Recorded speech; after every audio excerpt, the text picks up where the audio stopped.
this is a national issue of importance, and the government cannot continue business as usual. All of us need to look at what we are doing and see if we can't be more effective.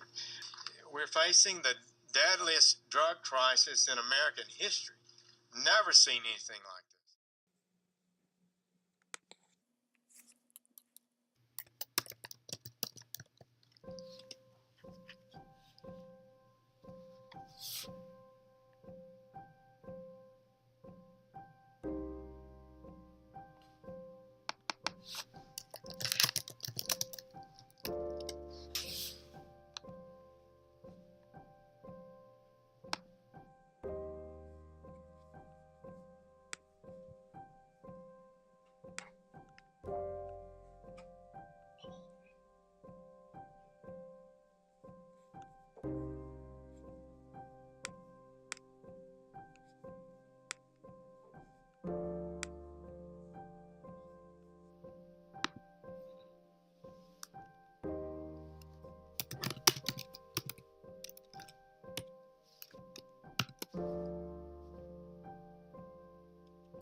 I'm glad that I'm in NA, where I have to, like, constantly kind of think of, like, why did you do the things that you do?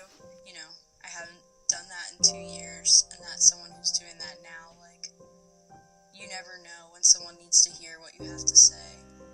You know, you might be saving a life or something, or you might be changing someone's opinions when you tell them, like, I get it. That shit felt, like, wildly amazing, but also, like, I wouldn't go back. Not ever, you know? That we need to start regarding addiction in all its forms as a health issue as opposed to a judicial and criminal issue. That we need to change the laws in this country, and we need to have a more compassionate, altruistic, loving attitude to the people with the disease of addiction, and recognise that these people with the proper help, access to the proper treatment, can become active and helpful members of society. The message is ultimately one of pragmatism, altruism and compassion in all areas of the condition. It's like, I would have never dreamed that I had a life where, like, my family, my wholesome, like, white suburban family, like, knows that I used to shoot up and still loves me and still accepts me. Like, that is beyond my wildest dreams. I thought my life was going to end in a bedroom with a needle on my arm with a dude that, like, didn't even give a fuck about me.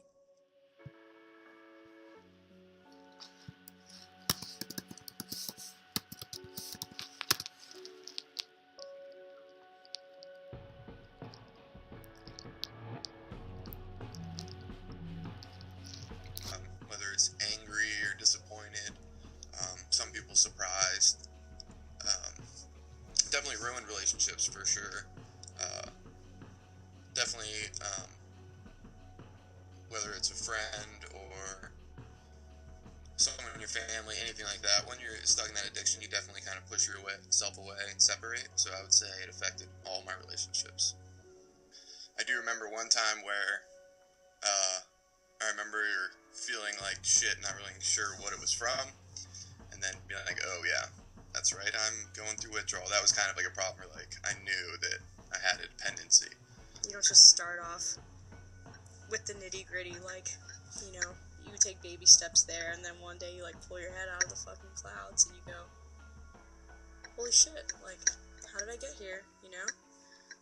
I was best friends with this girl, and me and her both look at each other like, maybe if we were alone, we'd be scared and turned off, but I think because we were together, we were like, we got this, sister, like, and we both did coke for the first time.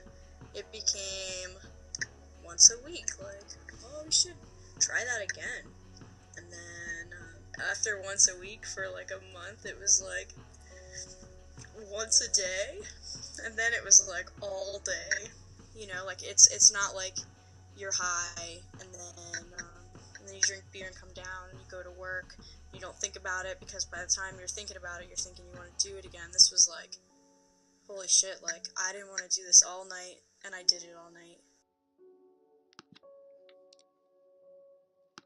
Once you start to recognise what addiction is, the object becomes less important than the feeling behind it. So, of course, you know, heroin will mess your life up quicker than social media or chocolate biscuits. But if you're looking at social media because you feel lonely and empty, if you're eating chocolate biscuits because you feel miserable, then you can get yourself in a lot of trouble. But without a program, it would not have been a possibility. And what's it like?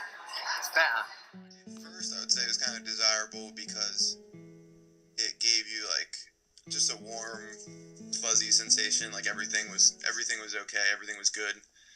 What you later did learn is a completely false sense of security that everything's all right when really everything's in turmoil. But so it's an easy way to bury down and hide all the feelings you're not wanting to feel. You can just take a pill and feel like everything's great.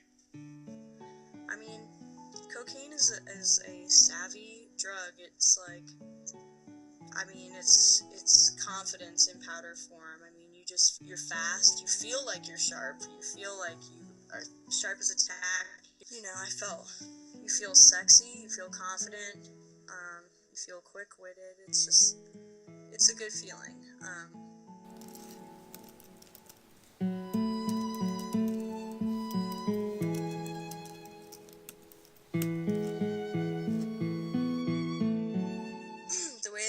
Drugs I did solely with one other person, and it was someone I was dating at the time. And on Halloween, which I love, I worship Halloween, I was like, I don't want to like do that tonight because like Halloween's so special, and I just don't want to spend all night tweaking out. It's so fun already. Like, we don't have to get fucked up.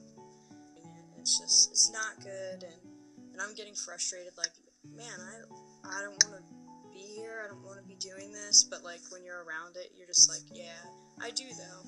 It's a century since we made this really fateful decision to take addicts and punish them and make them suffer because we believed that would deter them, it would give them an incentive to stop. He thinks he got a needle stuck in his arm, and like he is like yelling and screaming at me to like keep wiping blood away, and I'm just like, I'm terrified of blood, I'm terrified of stuff under the skin, and I'm like crying my eyes out, and he's like yelling and screaming at me, and like there's just blood all over my costume and all over the floor, and I was like, man, like, I don't know how I got here, like, this was supposed to have been fun, and I'm like literally having like one of the most like traumatizing moments of my life so far. Every year that, you know, it doesn't have to be like that, which is hopefully every year for the rest of my life, like, is like something to be thankful for. A few years ago, I was looking at some of the addicts in my life who I love and trying to figure out if there was some way to help them. And I realised there were loads of incredibly basic questions I just didn't know the answer to. Like, what really causes addiction? Why do we carry on with this approach that doesn't seem to be working? And is there a better way out there that we could try instead? So I read... One of the biggest things learned is just, you gotta want it more than anything. Anything to help would be just stop procrastinating, stop saying that it's gonna be tomorrow that you're gonna stop, or the next day that you're gonna make a big decision to do it. You just gotta jump in and do it and not look back.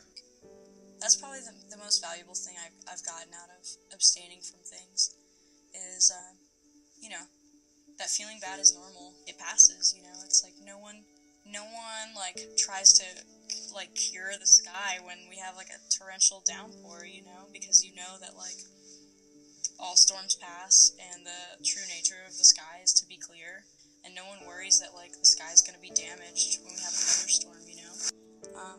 The only thing about using drugs is that you know, like, it's lucky, you know, especially when you're using. The fact of the matter is that a lot of people don't live, and a lot of people, you know, they reach bottom after bottom after bottom, and they don't get to learn what I've learned. I feel lucky every day that I wake up. At the time, that doesn't really cross your mind, but definitely regret all of it. It's even being the person that was doing it, going through it, it's still like hard to understand why. So people that look from the outside imagine it just looks crazy.